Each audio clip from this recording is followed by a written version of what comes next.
Olá, meu nome é Marilene Guimarães, professora de língua portuguesa, e a nossa videoaula de hoje tem por título Variações linguísticas, linguagem formal e linguagem coloquial.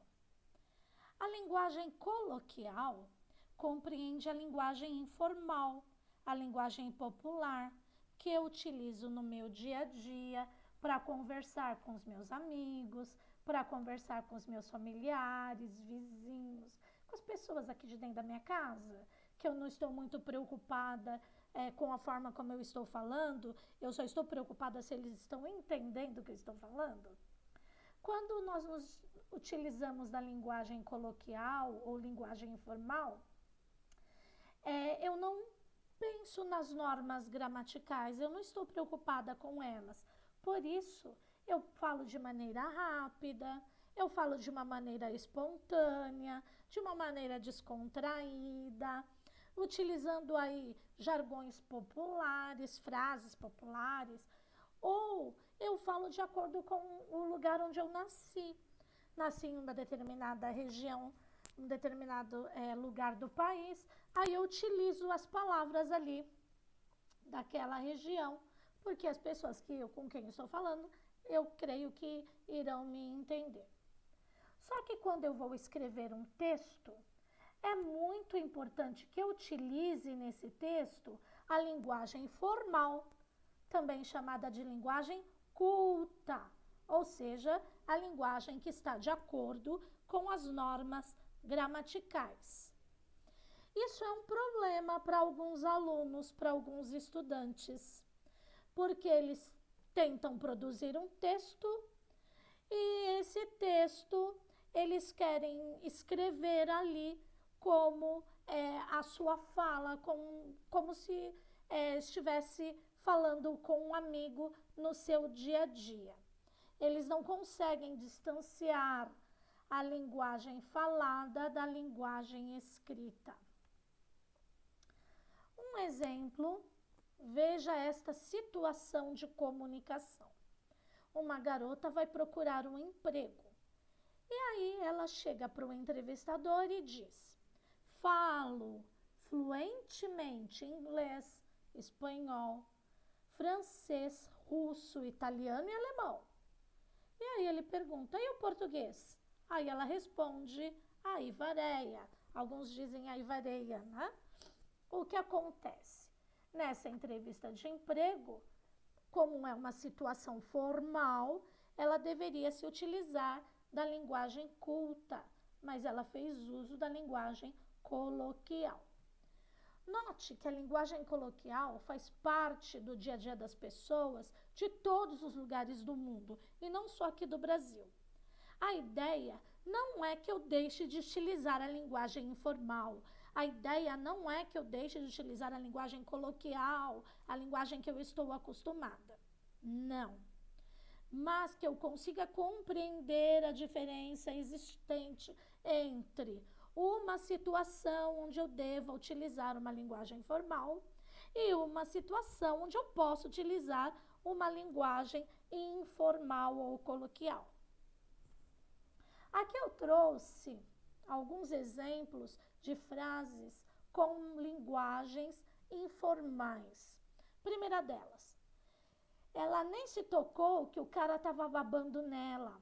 Rolezinho de carro pela City é da hora. A gente não quer só brincar, a gente quer estudar também. E aí, mano velho? Algum problema com essa linguagem? Não. Se elas estiverem dentro de um contexto ou dentro de uma situação onde usar essa linguagem não haverá problema para mim. Eu encontro lá um amigo, estou indo para a escola, encontro um amigo, e aí eu digo: e aí, mano velho? Algum problema? Não. Ele irá aceitar essa linguagem, irá responder formalmente, ele irá responder normalmente. Eu estou lá com os meus amigos e falo: a gente não quer só brincar, né? Pessoal, a gente quer estudar também. Tudo bem? Agora, vou escrever um texto formal. Estou numa ocasião em que eu tenho que usar uma linguagem formal. E aí eu vou me utilizar desta linguagem. Tenho que saber me utilizar dessa linguagem. E aí, como vocês estão? Com licença, senhor. Nós não queremos só brincar, nós queremos também estudar. Tá bem? Então, eu tenho que saber como utilizar. Aqui eu coloquei o que é uma linguagem informal e o que é uma linguagem formal. Então, linguagem informal é a variante espontânea utilizada nas relações de informalidade, onde eu não estou preocupada com a forma.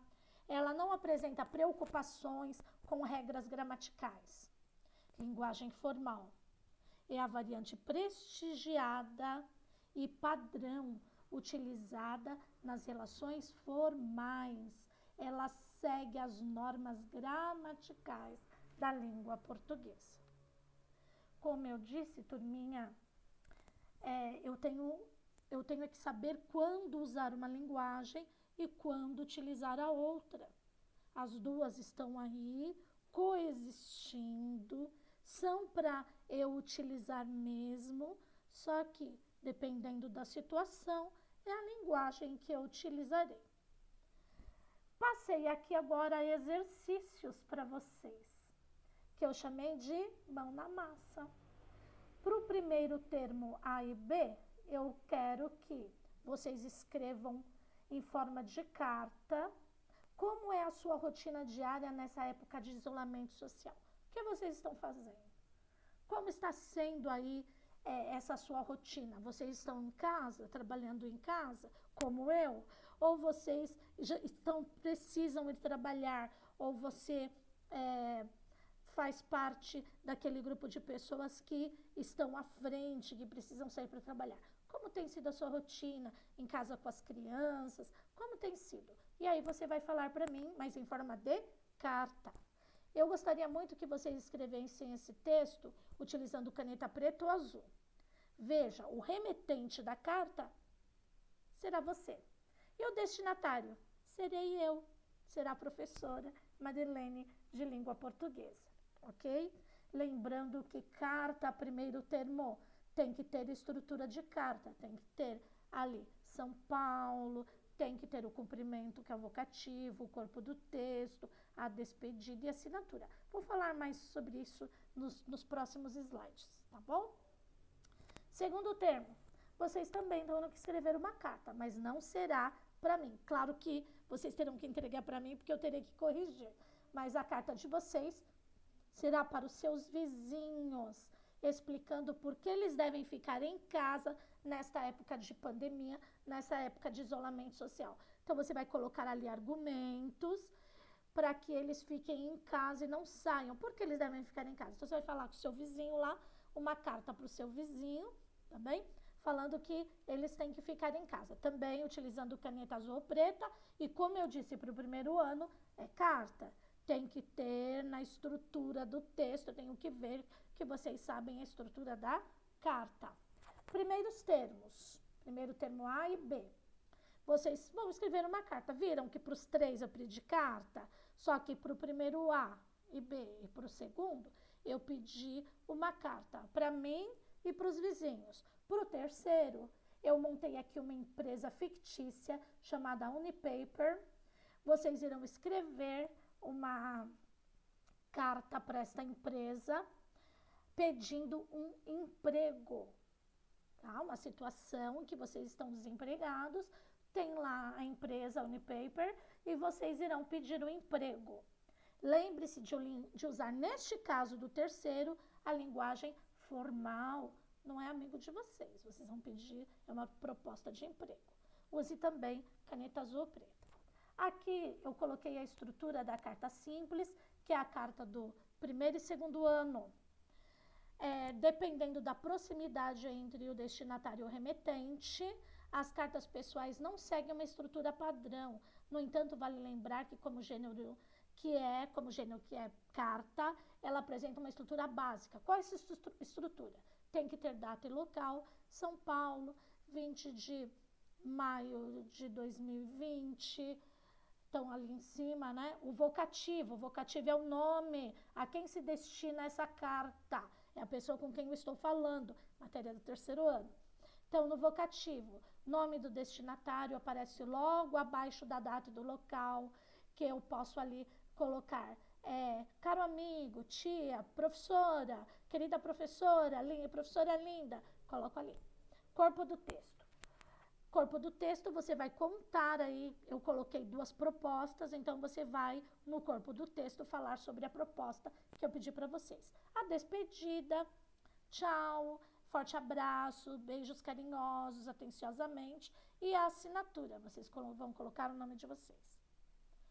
Já na carta do 3º ano, que é um pedido de emprego, é uma carta para uma proposta de emprego, vocês vão ter que colocar aí no corpo do texto o cargo que você pretende, referências de empregos anteriores, caso você já tenha trabalhado em outros lugares.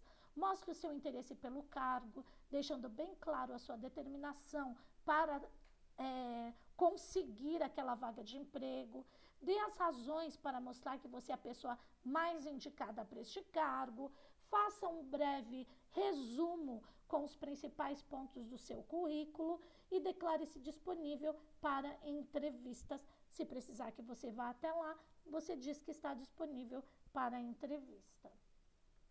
Olha, lembrando que para o 1º e para o 2º ano é um estilo de carta. Para o 3º ano é outro estilo. O que é que eu sugeriria para os terceiros? Dê uma olhada, faça uma pesquisa nos sites de busca. Coloque lá que você precisa fazer uma carta para pedido de emprego. Vai aparecer uma estrutura desta carta e você pode utilizar esta estrutura para fazer essa atividade. Pessoal, agradeço. Estou à disposição de vocês no plantão de dúvidas. Pode me procurar se houver alguma dúvida. Estou à disposição para sanar as dúvidas de vocês. Se cuidem, tá bem? Cuidem da saúde e até a nossa próxima videoaula. Tchau, tchau.